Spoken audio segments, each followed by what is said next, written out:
Hello everyone and welcome to episode 23 of our Raspberry Pi series, and in today's episode we are going to be installing Plex on our Raspberry Pi. Now I'm sure that Plex doesn't need much introduction to the majority of people watching this episode, but for those who don't know what Plex is a media server that can centralize all your media in one place. So Plex is free to use, but you can have a Plex Pass which gives you extra additional features.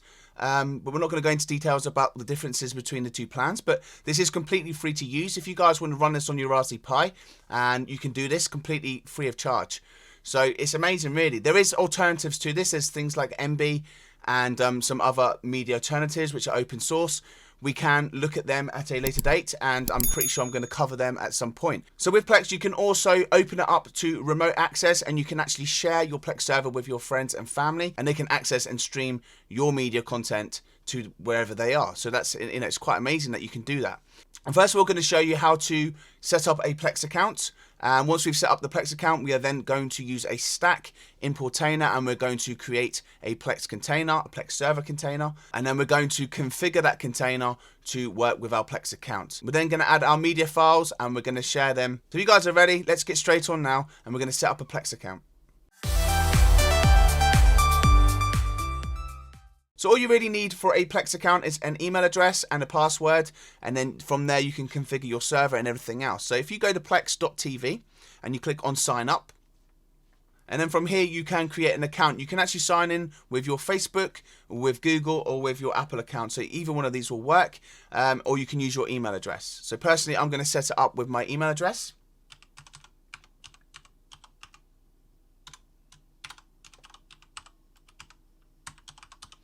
And I'm going to create a password. Give it something safe that can't be hacked, because obviously it's an online account. You want to use something unique. And then it says it's weak, but it's fine for me because I can remember it. And then we're going to click on create an account. And there you have it. We now have a Plex account. So if you click on movies and shows, it has lots of films on here that you can watch free. You don't need to pay for them. They do have ads, but with the Plex Pass, I think it removes them ads for you, so you don't really have to endure them. But at the end of the day, we're going to be adding our own content, so we won't have to put up with that anyway. So yeah, so you get all that free. You also get access to live TV, which has some channels on it. So it's got some kids stuff as well that you can watch. It's got some YouTube channel kind of content like Fail Army. The applications for Plex are available on all the Android, the Apple devices, as well as Windows, and as well as Mac. So you can have them on all of your devices. So now that we have our Plex account created, we are going to log into Portainer, and we're going to set up a stack so that we can deploy a container for Plex. So we're going to come across to Portainer, and we're going to click on local, and then we're going to click on stacks, then add stack. Now what we're going to do is we're going to come into here where I have prepared a Docker Compose file here, and we're just going to copy and paste this. If you guys want a copy of this stack, you can find it in today's blog on our website. If you look down in the description box below, you'll see a resources section. In there, you'll see the blog post for today's episode. And if you go to that blog post, which is on our website, you can copy and paste this stack straight into your Docker Compose stack. So we're going to come down here. We're going to name it first. So we're going to name it Plex. And then down here, we're just going to paste that Docker Compose file straight in here.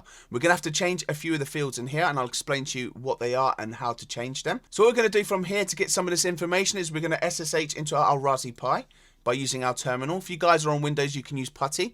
So we're going to SSH TACP for port, then our custom port, which is 1984, our username, and then our IP address of our Raspberry Pi. We're then going to put our password in. And as always, we're just going to clear this out. So coming back to our stack, we're going to work our way down from the top down to the bottom. So we're going to work our way down. So as you can see, the image that we're going to be using is the GHCR Linux server, and it's the ARM 32 version 7 latest. And if you watch any of our previous episodes, you will see why I've put that tag on, because it stops duplicating images for different architectures and basically spamming out them images and filling up your Raspberry Pi's hard drive. So we're just going to use that tag to stop that from happening. And it's also quite good practice to label your images with the correct tags, because it's good for updating and things like that. So working our way down. So the first thing we're going to need, all this is fine, we're going to need the PUID and the PGID. So what we're going to do is coming back to our terminal, and we're going to do ID. and this will tell us the ID for our user 1. So as you can see for user 1, the groups that it is members of, and Docker is one of them, so it can install and perform actions within the Docker containers. So what we're going to do is our UID is 1001 and our GID is 100. So user ID and group ID. And I have that set already in mind, so I can leave that the way it is. So what version equals Docker means is your Plex server that's installed using a Docker container will automatically update to the newest version.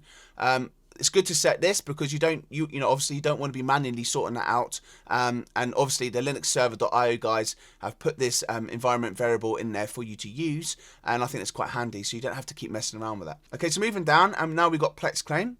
So you can have a token that you can enter in here. It's optional, but what it does, it will automatically log you into your account and connect your server to your Plex account. So we will be using a Plex claim token. So these tokens only last for several minutes, I think it's up to 4 minutes. So what we're going to do is we're going to set up these folder mounts first, and then we'll come back, get that Plex claim, and then we'll deploy the stack. So what we need now is we need 3 folders. We need the config folder, TV folder, and movies.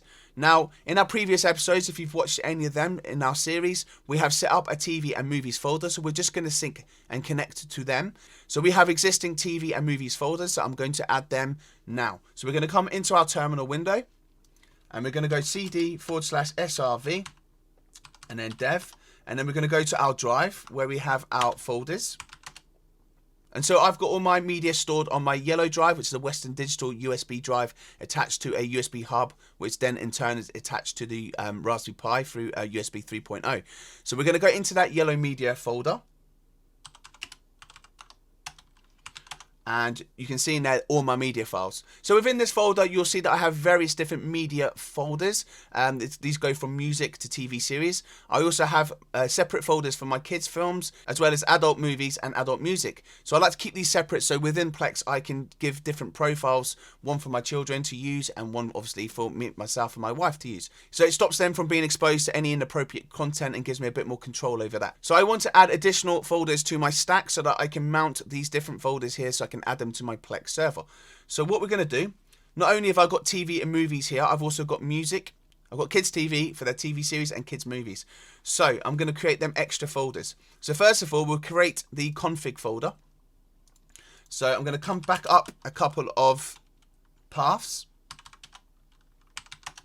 and we're going to go into Docker apps. Okay, so you can see my containers that are in there. So I'm going to make a directory, and I'm going to call it Plex. And now you can see it's there, and it's been given the user 1 user's permission, because that's who created it, that account. And we're going to go into Plex.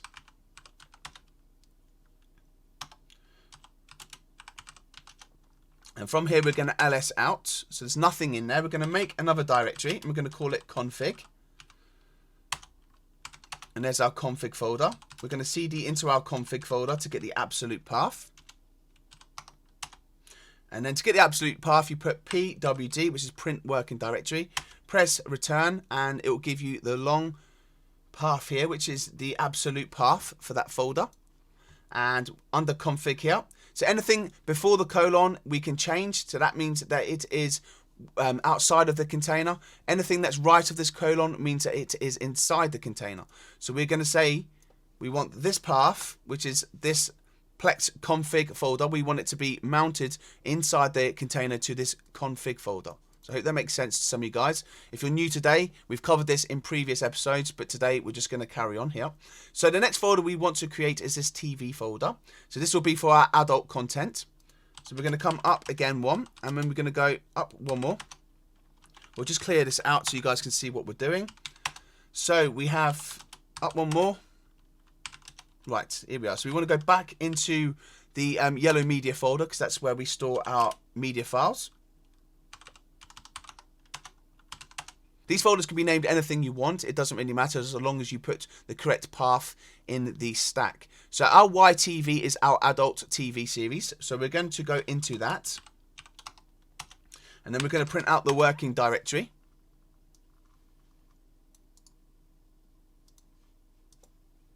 And then we're going to come here where it says TV series. And we're going to paste that in there. So what we're going to do is we're going to copy this And we're just going to go to the next line. And then we're just going to give it the same spacing and everything. And then what we want here is this folder here that says Kids TV. So we'll go into that. Oh. And then we're going to print working directory again. We're going to copy and paste that. And then we're going to rename this, instead of this folder here, sorry, this line here, instead of calling it TV, we're going to call it Kids TV. And we're going to leave it all small case. And I'm just going to copy and paste that path in there. So we now have our TV folder, our Kids TV folder. And now we've got our movies. So we're going to come back in here. Go up again. LS. And then we're just going to clear this out. So we're going to go into our Y movies folder. And then we're going to print working directory there. So this is for our adult films.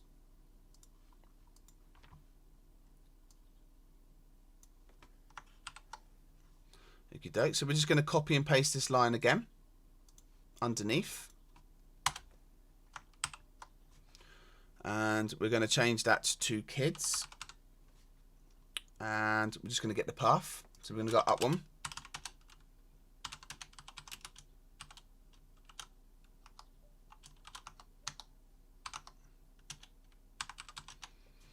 And then print working directory again to get that path. Obviously, guys, you don't have to do this. I'm only showing you how I do it because obviously I'm going to show you how to separate that content if you have kids. But if you just wanted this for your own personal use and you don't have children, then you don't need to do these extra steps. You can mount any folder this way as well. So if there's anything else that you want to add, even from other servers that are in your house, if you've got another server where you've got media stored, you can actually use remote mounts through Open Media Vault, and you can then mount that within Open Media Vault, and then you can mount that through the container, and you can access that remote share from another server in your network. So that's quite handy too. So what we're going to do, back to what we're doing now, is we're going to come along here. So that's the Y Kids movies done. So I also want to add my music to my Plex server, so I'm going to add another field for that. And I'm going to call this music. And we're going to call this, we need to get the path for this now.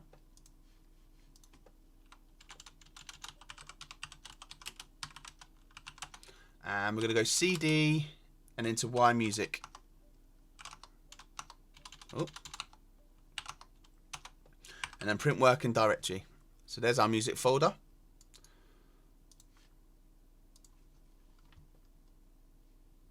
And we're just going to copy and paste into that line there. Now there you are. So we now have all of our folders. We have our TV, our kids TV, we have our movies, our kids movies, and our music. So we're going to mount all these when we come to creating this container, to deploying it. So we're going to come back to our Plex server, and we are logged in. So we're just going to go to the URL, which is https://plex.tv/claim. That's to get that token that we need. And it's given us a token there, and as you can see, it'll expire in 4 minutes. So you've got to run this container within the next 4 minutes. So where it says Plex claim and where it says optional, we're going to remove that, and we're just going to paste in our claim. Okay, so now we've done all that, we're going to deploy our container.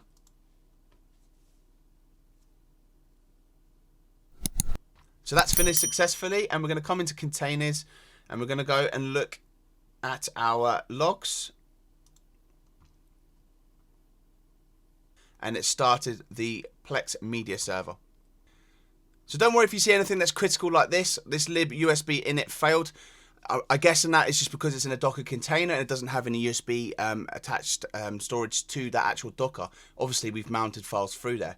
So I would just ignore anything like that. As long as it says that the IP is there, and when you go to the IP address, it loads the Plex interface, then you know that everything is working okay. And as you can see here, it says that to navigate to the HTTP server IP, and it's port 32400 web.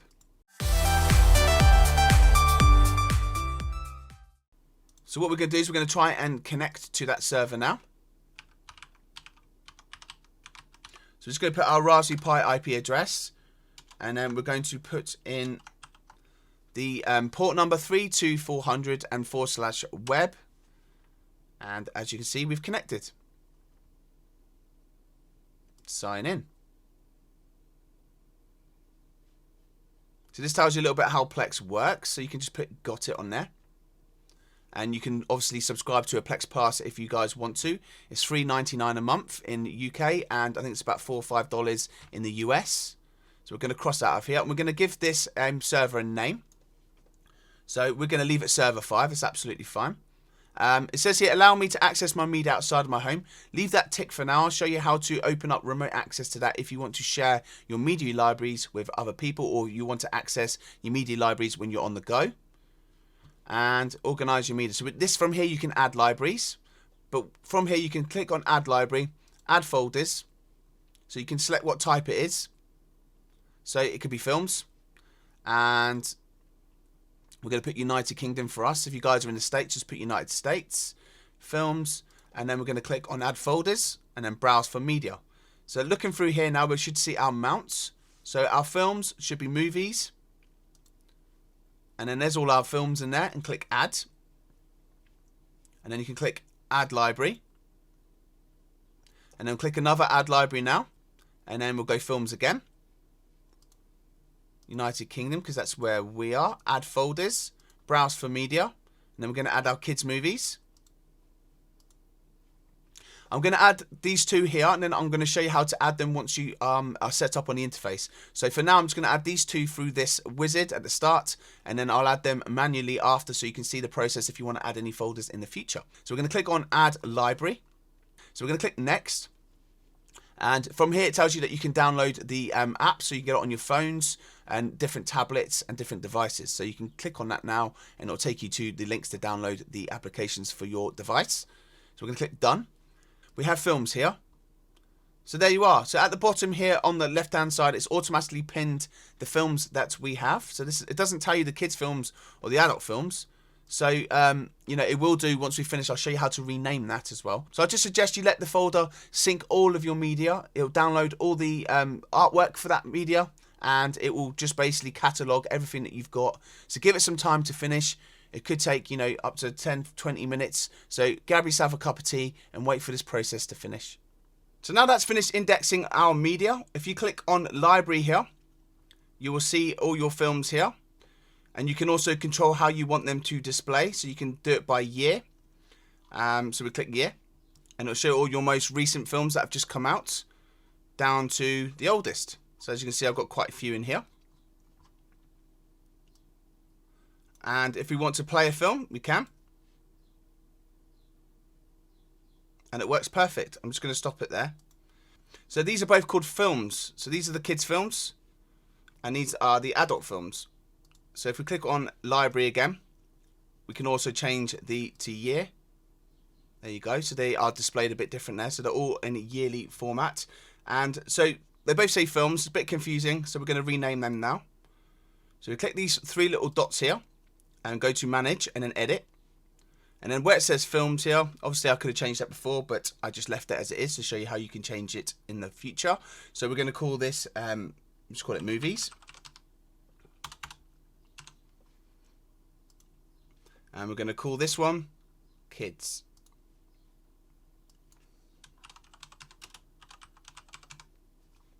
And then save. And there you go. So we've got them two folders. Now we've got our music and everything else that we want to add. So we're going to show you how to add that now. And we're going to add them libraries now. So if you go down to manage and then libraries, and then we can add a library from here. And we're going to go, so now we want to add our music. And we're going to leave it as music. And then we're going to go next. And then browse for media folder, and then there's our music folder there. Okay, we're going to click add, and then we're going to click add library, and it's going to automatically start scanning. And if you go back to where it says home, and you go to music now, so this folder that I have for my music is actually empty, but if there was music in there, it would start to populate the album art, and we can click on library and then click and play our music. So we've added our movies. We've just got to add our TV shows now, and we're going to come down here again to libraries. And then we're going to add a library again. And we want our TV programs. And we're going to call it TV series. And then we're going to go next. Just change that to United Kingdom. You change it to wherever you are. Next. And we're going to browse for media content. And then we've got the TV folder here. We're going to click Add. And then Add Library.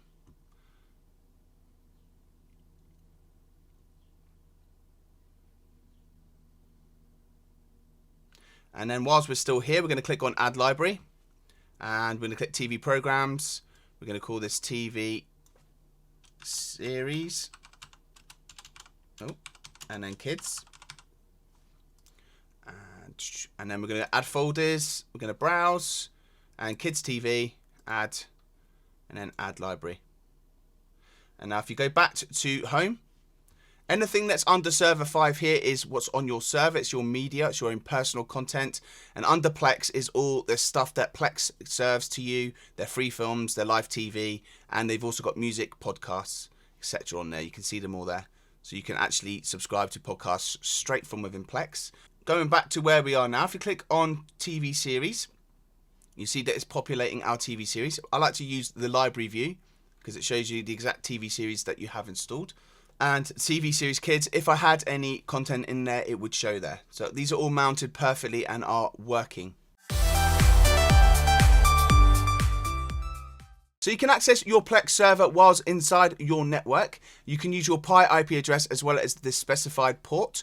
So let's say you wanted to access this from outside your network, or you wanted to share media with family and friends, etc. So how you would do this is you would need to set up remote access. That does mean that you need to open up a port on your router. So what you'd need to do is come to Settings. And we're going to come down to Remote Access.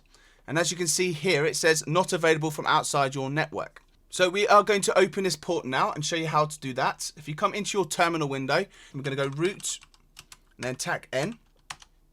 There you are. It tells us our gateway is 192.168.2.1. Now your gateway IP address is your router's address. So we're going to copy and paste that into a new window. And we're going to put that in now. And we're going to go to Advanced and then click on Accept the Risk and Continue. And then we're going to log in. Okay, so now that we are in our router, mine is an ASUS router. The chances of you having the same router as me is pretty slim. But this is the same process. So from within the interface, click on WAN, then click on Virtual Server Port Forwarding, and then you will need to enable it by turning it on. And then we're going to add a profile, and then in here we're going to put Plex, and it's a TCP port that we're going to be adding. So if we go back to our Plex system here, we need to forward this 32400. So the external port that we want to forward to, as it says in here, it will tell you public is external, internal is the private, so they're both the same. So we want to forward this port, okay, from the outside connection to go to our Raspberry Pi. So we're going to do that now. And then internal port, it's the same. And then the internal IP address is 192.168.2.5. So this will be the IP of your Raspberry Pi. And then once you're finished, you click on OK. And as you can see now, our connections are coming through and it's all connected and working remotely the way we want it to do. So that's working perfectly. So what we're going to do now is we're going to access our Plex server from outside our connection by going to plex.tv. And we should already be logged in with our account. If not, log back in with your account. Click on Launch. And then if you go down to your movie section here, and let's say this film here, press play. There you go, it works. I'm not going to go through that movie and show it because of copyright, but you can see it works. So now if you download the app to your phone, or you download the app to your TV device, your Google Chromecast, anything like that, once you've got that app onto your device, all you've got to do is log in with your email address and your Plex account, and you will have access straight away to all your servers. Now you can share this also with family and friends. There is a section in here to do so. So remember, if you are sharing this, you are on a Raspberry Pi and your resources are limited. Some of these video formats that you download may need to be transcoded. Now I know there was some problems with H.265. You might want to stick to H.264. So the Raspberry Pi has some issues trying to transcode H.265s, and it could cause buffering and some problems. So if you can, just stick to H.264 and below. So if we click on user and sharing here, what you can do from here, you can see that I'm the admin and there's my email account. So you can add friends from here. So you can click add a friend and you can put in their email address. So friend@gmail.com. So this is just a test account. Let's give it a few strings just to make sure that no one actually has that account. And then click on continue. And then you can choose which files you want to share with that email address. So you can click on the whole server if you wanted to, or you can tick on specific ones that you want to share. So obviously if your kids have an account, you can just share the kids' content that you want them to view. So once you've done that, so let's say it's for kids TV and shows and movies, and then click on continue. And then if you want to allow downloads, this means that if they are using a Plex Pass or if they have paid for the Plex app, that they can download stuff from your server. Now, with it being the Raspberry Pi, I would tend to just untick that. Just let them stream and watch what they need to watch from there. You don't really need to enable that. It just puts extra resources and a little bit more pressure on your system. So then click on send. When you click send, it will send them an email to their email address. And then from there, they can add your files and they can view your content and stream it directly from your Raspberry Pi inside your house, which is just fantastic. So there you are. That's how you would invite a family member or a friend to view content on your server. So as you can see, that Plex is a very powerful tool that can be used to centralize and manage your content. So Plex has several different apps that you can download from your mobile store. These apps do cost money to use. If you have a Plex Pass, you can also get access to them apps without charge. But some devices and some stores, they charge a small fee to download the app. It's well worth it if you do that. But again, you know, I've got no affiliation with Plex. It's up to you what you guys use when it comes to Plex services.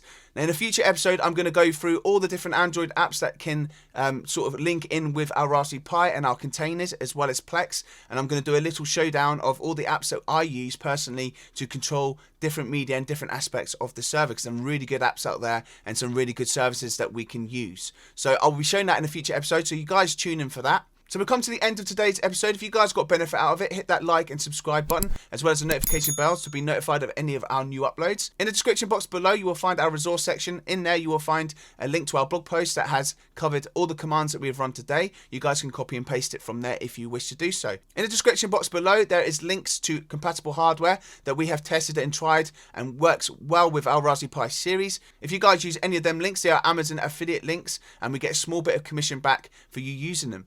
Now, these links come at no extra cost to you, and you guys have been using it, and we thank all of you that have been using them so far. So all that's left for me to say now is thank you guys for watching, and I'll see you in the next one.